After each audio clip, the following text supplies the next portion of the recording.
Isa ka din ba sa mga empleyado na masipag at bida-bida?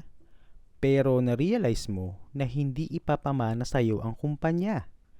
Currently ka bang nasa quiet quitting phase sa trabaho? Yan po ang ating pag-uusapan sa isa na namang episode ng Pretty Petty the Podcast. Intro music!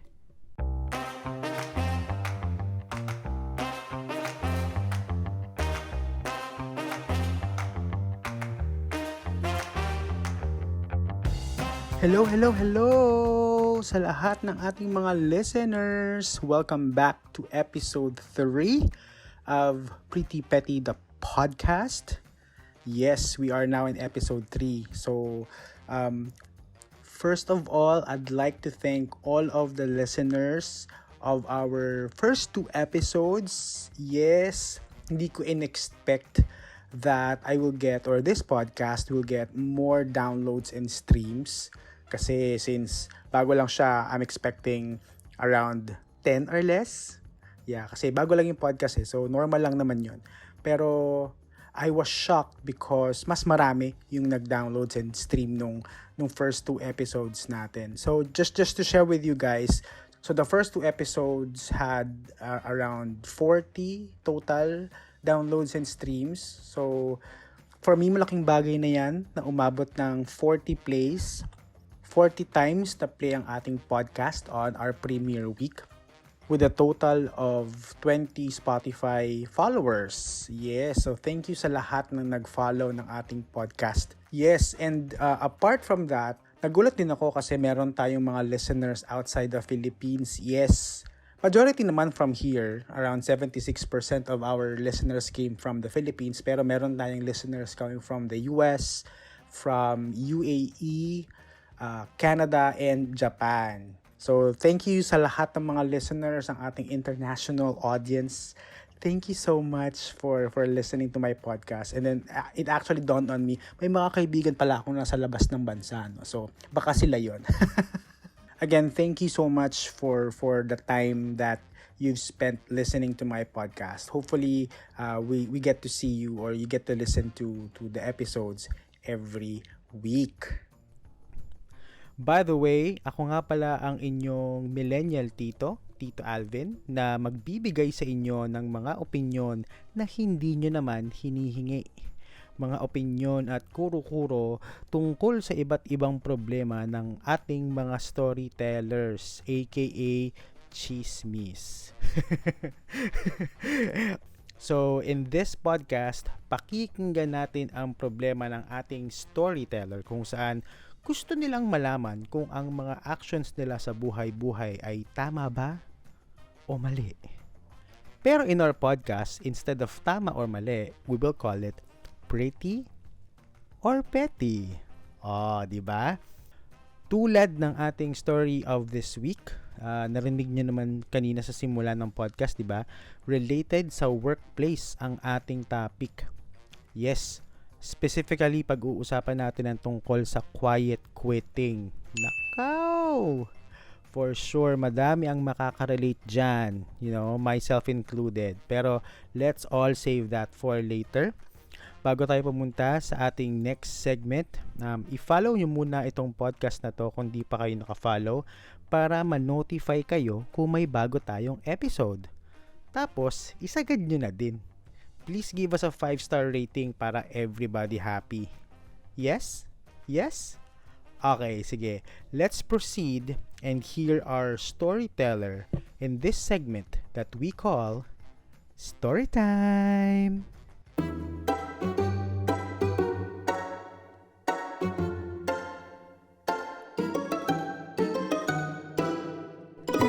Okay, our story for the week comes from Corpse Bride.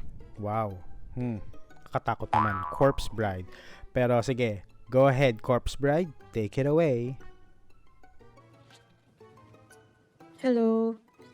Just call me Corpse Bride, short for Corporate Slave Bride. I am female, 28 years old, and currently working sa isang known retail company. And I've been working in this company for close to 3 years already. And everything is fine during the first couple of years, but this past year, napapansin ko na the workload is becoming unbearable na. So, on my third year of work, may naganap na reshuffling sa management's office. My previous manager kasi resigned, so I was redeployed under another manager. And itong manager na to is known for being notorious pagdating sa leadership style niya. He started to micromanage me to the point na pinapa-take note niya kung gaano kami katagal mag-CR.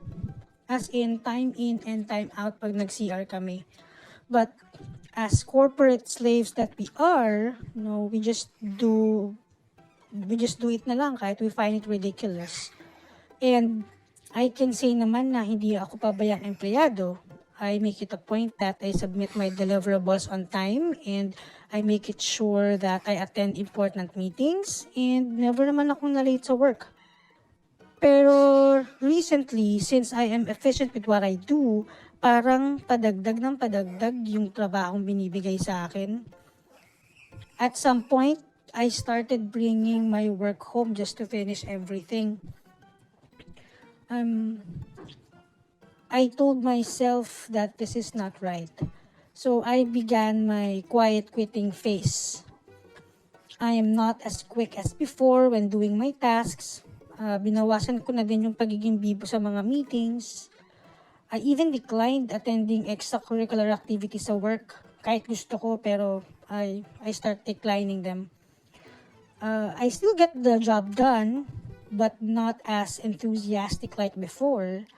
So, should I just continue this dynamic? Or mali ba tong ginagawa ko tulad ng sabi nila? Sincerely yours, Corpse Bride. PS nga pala, I cannot resign because this company pays higher compared to other company. And I grew some friendships na din within this office. Okay, thank you for your help. Okay, so ayan, narinig nyo ang story ni Corpse Bride. And to quickly summarize everything, in a nutshell, Corpse Bride is a model employee turned quiet quitter. Ayan. For sure, merong iba sa inyo na ganyan, na model employee, tapos na burnout, ayun, naging quiet quitter.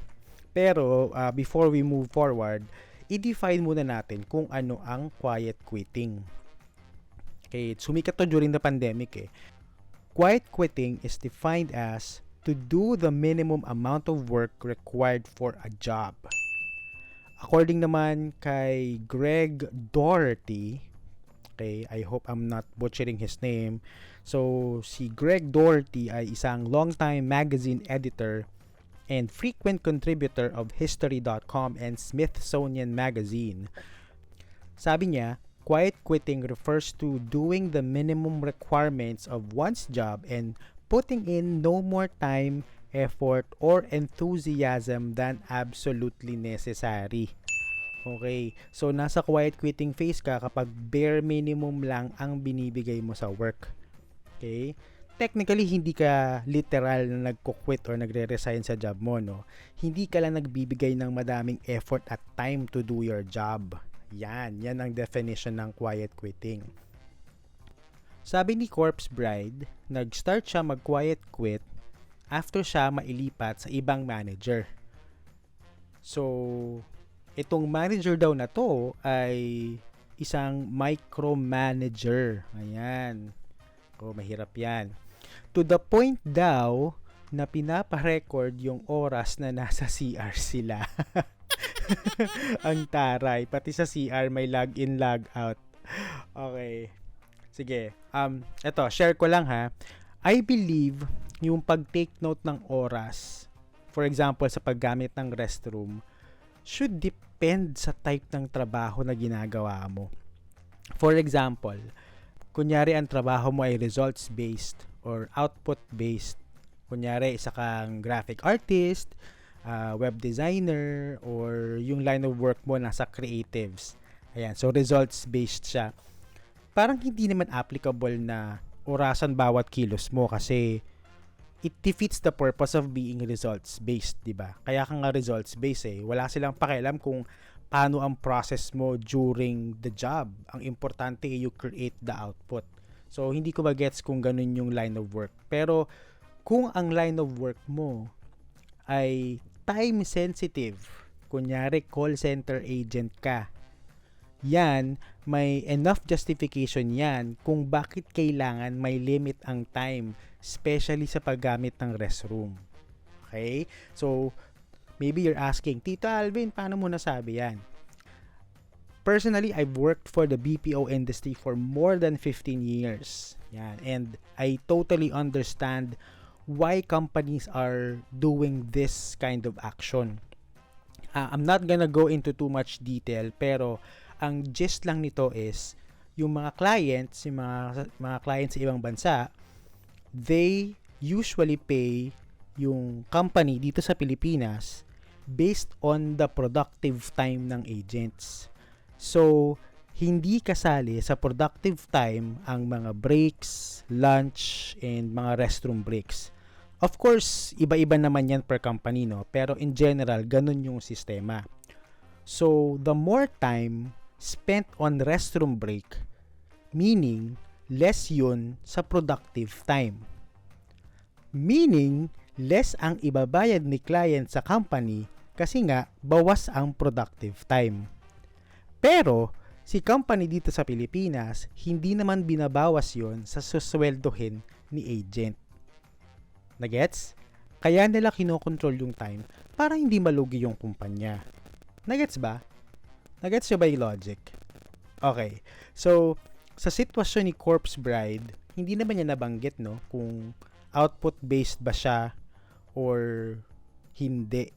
Pwedeng marketing, HR, advertising. Well, we will not know. Hindi naman nabanggit sa storya. Now, being a leader myself in the past, bilang nag-manage tayo ng team in the past, nagigets ko kung bakit ginagawa yun ng manager nila sa kanila. Okay? When I was handling a team before, napansin ko na mababa ang productivity ng team ko. So, kailangan kong mag-conduct ng studies para malaman ko kung bakit. Kasi may punot dulo yan eh. May root cause yan. So, ang sabi ko sa kanila, orasan nyo ang bawat kilos nyo. Same nung ginawa ng manager. Dapat, lahat ng actions nyo may start time at end time, including ang breaks. In that way, malalaman ko kung ano yung kumakain sa oras nila, saan sila nagtatagal. At pag nalaman ko yun, I can find ways to help them to make their job easier and more efficient. So kung matagal silang gumawa ng report, so maybe I can share some tips on how to make the report easier. Yung mga ganung bagay. So I have to create that study before. It sounds like I am micromanaging them, but in reality, hinahanap ko lang yung areas for improvement. Hinahanap ko lang yung mga gaps dun sa processes nila para matulungan ko sila. Maybe, just maybe, her manager is doing the same thing. Maybe na-notice ng manager na parating wala sa workstations yung mga tao niya. Lahat nag-CCR. Kaya niya ginawa yon. And possibly din naman na hindi siya kasama dun sa mga matagal mag-CR, na damay lang siya. But yeah, I see where the manager is coming from in this situation. Ngayon, sabi din ni Corpse Bride, napansin niya na padami ng padami ang workload niya to the point na inuuwi na niya sa bahay ang trabaho niya. Yikes! Yan, ito medyo masakit sa puso. Yan, naranasan ko na din yan before. Naranasan ko nang mag-uwi ng trabaho sa bahay and worse, hindi po bayad yon. Unpaid po lahat. Alam ko na madami ding iba dyan ang nakaranas at nakakaranas niyan up until now. Kung hindi man nila inuuwi sa bahay ang trabaho, usually nag-e-extend sila ng ilang oras sa office para matapos ang kanilang mga kailangan tapusin. Pero kung iisipin mo, saan ba nanggaling yung idea na kailangan mong mag-extend sa work? Sino ba nagpauso niyan? Ito hindi to fact ha. Disclaimer lang. Hindi to fact. Sariling opinion ko lang to. Pero I believe that this behavior is deeply rooted into the Pinoy culture. Kasi sa ibang bansa naman, kadalasan ha, on time sila umuwi. Sa Japan, yan, pag 5 o'clock, uwi na sila. Hindi uso sa kanila yung OT-OT. Although may mga certain company siguro na nag-aalaw mag-OT, pero karamihan, kadalasan hindi. And as far as I know, other countries as well, hindi naman ganun ang culture. May napanood akong TikTok video before apparently, naiinis ang mga foreign nationals sa mga Pinoy counterparts na yung mga OFW natin dyan. Bakit kanyo? Kapag oras na kasi ng uwian, yung mga kababayan natin, madalas, nagpapaiwan sa office para tapusin yung trabaho. Kasi ang mindset, tatapusin ko na to ngayon para bukas, less to yung gagawin ko. Okay? So in the surface, ang tingin ng boss, ng mga boss nila sa mga Pinoy workers, masisipag. 'Di ba? Determined na matapos yung trabaho no matter what. Pero lumalabas ngayon na yung mga counterparts nila, yung mga locals dun sa lugar kung saan sila nagwo-work, medyo tamad kasi Honda that sila kung umuwi. Pero in fact, hindi naman talaga sila tamad. No? They are just doing what was agreed upon on their contracts. Kung ang kontrata ay hanggang 5 PM ka lang magwo-work, edi 5 PM ka lang magwo-work. Kahit naman dito sa Pinas may mga ganyang culture din, di ba? Minsan nagpapakiramdaman kayo kung sino unang uuwi. Diba? Meaning nyo, nagtitinginan kayo, uwi na ba tayo? Uwi ka na ba? Parang testing the waters kayo. Hindi nyo alam kung sinong unang tatayo para umuwi. Tapos, kapag may umuwi na, magpapahuli ka ng konti. Magsistay ka ng ilang minutes para kunyari mas masipag ang tignan. I know most companies are already stopping this kind of behavior, which is nice and refreshing, pero meron pa rin naman na walang pakialam. Kebs lang sila. Hindi nila gayahin yung mga government offices. Pag 5 PM na, close na sila. Balik na lang po kayo bukas. Tsareng. Okay, sige, going back. Now, I have a feeling na embedded na to sa culture ng Pinoy. Meron kasi tayong urge na magpakabida-bida and yung urge to impress other people, especially our bosses. Okay, hindi ko nila lahat, pero may mga ilan na ganyan ang mindset. Kaya ang nangyayari, we tend to do everything above and beyond. No? Kailangan mong galingan kasi ikaw yung bago sa company. Need mo galingan para mapansin ka ng boss, para madali ka ma-promote. Ganyan. Yan yung usual mindset or madalas mo naririnig. Ang nangyayari ngayon, companies are now incentivizing this behavior of going above and beyond to the point na naging normal na siya. It became the norm. Nagiging normal na dapat best foot forward ka lagi.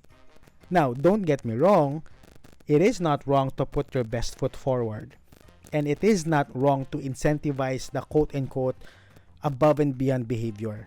Pero sana, we should not look down on people who are just doing what is expected. Okay? Kasi hindi naman lahat bida-bida. So, eto na. Recognize na ni company yung efforts mo. They now know that you can give your absolute best. What will happen? They will usually leverage on that. So, sasabihin ng kups mong boss, since kaya mo tapusin itong task na to in 2 hours, gawin mo na din to.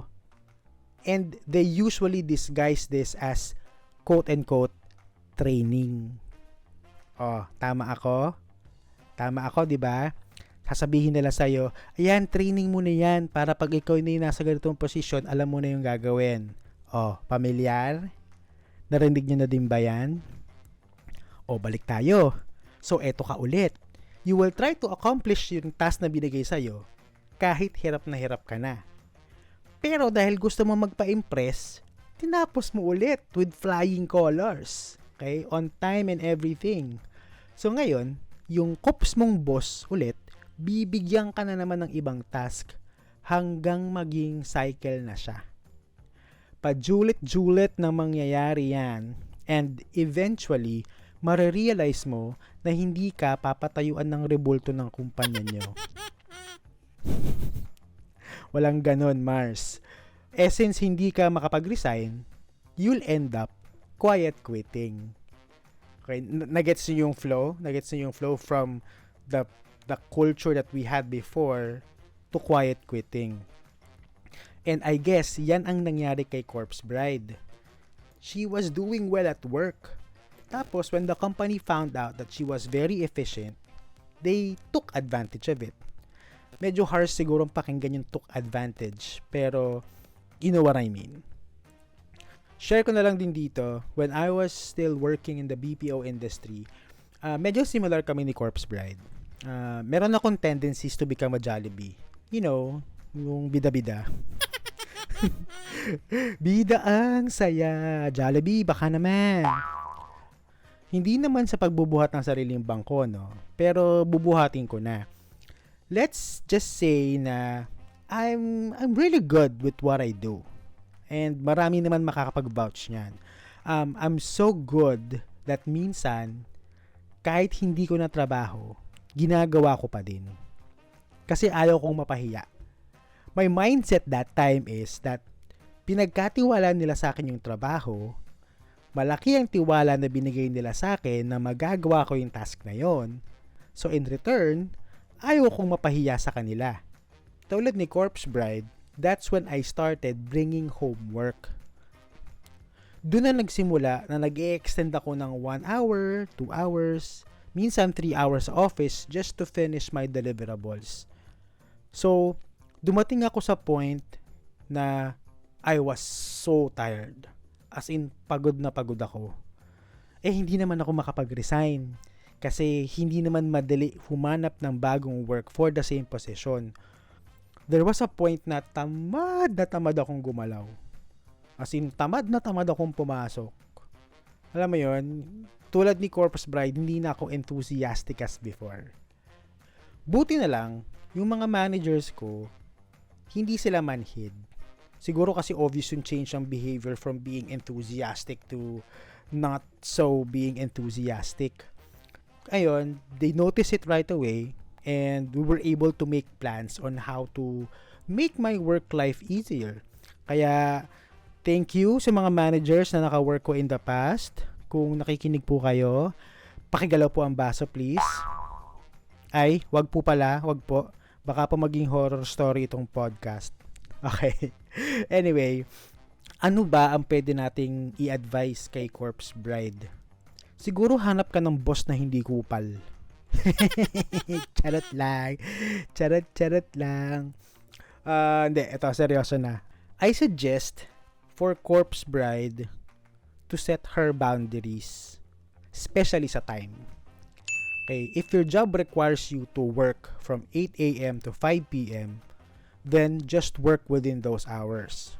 I know, madaling sabihin, mahirap gawin. Pero, have that stamped in your brain. Kasi kung alam mo lang yung boundaries na yan, at least alam mo kung ano yung wiggle room mo. Alam mo yung boundaries mo. And then, slowly, by time, alam mo yun, nami-meet mo yung boundary na yan.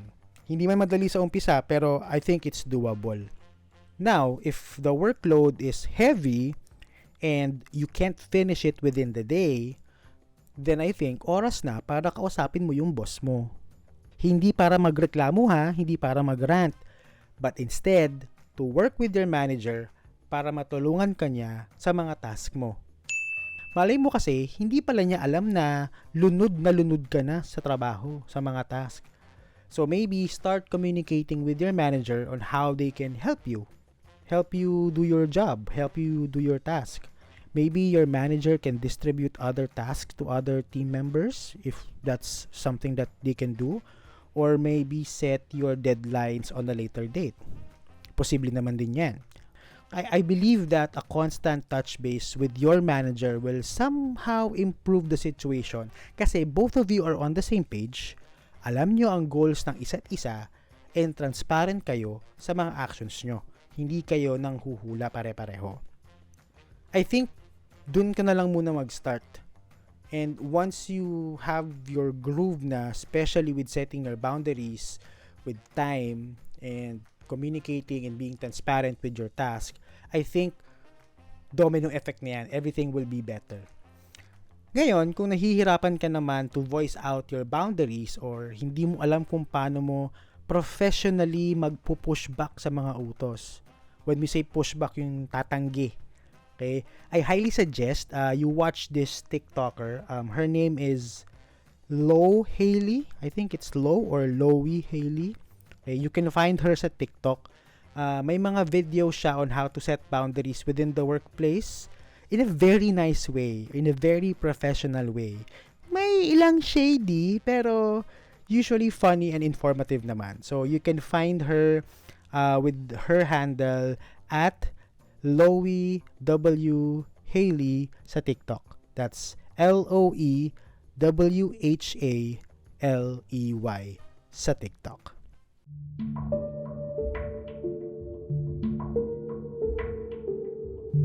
We've reached that time to decide kung si Corpse Bride ba ay pretty o petty. The time has come for Corpse Bride to know her verdict. Tito Alvin declares that you, Corpse Bride, are pretty. Okay, yan. Lahat naman tayo ay nare-reach ang point ng kapaguran. So, kung nararamdaman mong pagod ka na sa work and you decide to just give the bare minimum, that is okay because that is the expectation in the first place. Know your boundaries and communicate your struggles with your superiors. Kung mapagdesisyon na mo maging quiet quitter, that's okay. Okay, I think that's fine. Pero, i-explore mo din yung avenues kung saan ka pwedeng mag-excel and mag-provide ng extra within the boundaries that you set. Don't just settle for being a quiet quitter. Once you set your boundaries na and once you have a good communication avenues with your superiors, I think it's time for you to step up, to provide something more. Paunti-unti para hindi ka nabibigla. You know what I mean? So I think that is the end of episode 3. Sana may natutunan kayo in this episode. And if you haven't followed our podcast yet, please consider following us by clicking the follow button here sa Spotify so you will be notified of our upcoming episodes. And I will be releasing new episodes every Friday, so please watch out for it. And you may also share this podcast to your friends and family because you know what? Sharing is caring. And it is absolutely free. You can also follow our other social media accounts. That's at Pretty Petty the Pod for Instagram and Threads. And at Pretty Petty the Podcast naman for TikTok. Okay, kung ang tambayan nyo naman ay Facebook, you may follow us by going to bit.ly/Pretty Petty the Podcast. And kung katulad kayo ni Corpse Bride na confused kung pagpapatuloy ang quiet quitting phase niya and you want to share it dito sa podcast, you may send us an email at prettypettythepodcast@gmail.com. Who knows? Baka story mo na ang next nating i-feature. Kaya, lagi nating tatandaan to always stay pretty at huwag maging petty. See you sa next episode. Byeers!